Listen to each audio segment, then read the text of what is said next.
We're here in one of the example programs that comes built into SeaTurtle that shows you how to draw a heart.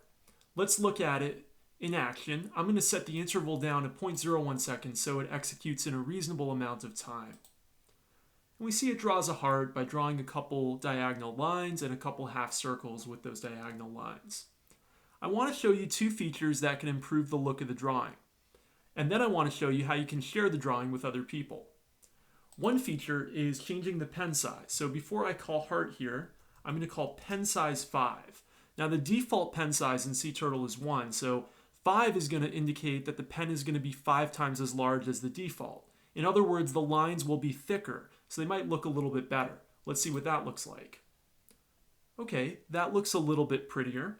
When my image is done though, I want to share it, but I've got this turtle in the way. The turtle's kind of blocking my image. So I want to get the turtle out of there. There's a way to do that too. It's called PENHIDE, and there's also a pen show that can make the turtle come back. So if you want to hide the turtle somewhere inside of your drawing and then you want to show the turtle again at the end, you can do that. But in this case, I just want to hide the turtle at the end. So I'm going to just call PENHIDE at the end. So now after the heart is drawn, the turtle goes away. Now if I want to share this image with other people, there's two ways to export it. If I click export up here, this is for exporting an image, and I can save it as a PNG, a JPEG, or a GIF, but I'm going to export it as a PNG. This will just be a solo image, and I'll just call it heart.png, and I'll put it in my downloads folder. That's great.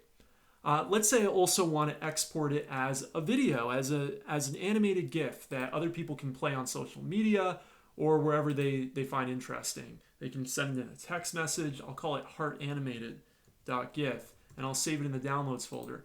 And you'll see this image will come up, this window will come up and will show you the creation of the GIF. And then when it's done, the GIF is actually saved. So let me show you what those two images look like. If I open up my downloads folder, you'll see I've got heart.png in here. And there we can see is the exported heart image. But much more interesting than that, I also have heartanimated.gif.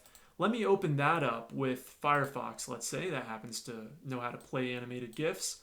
And we can see here in Firefox that the animation is actually drawing from the beginning to the end.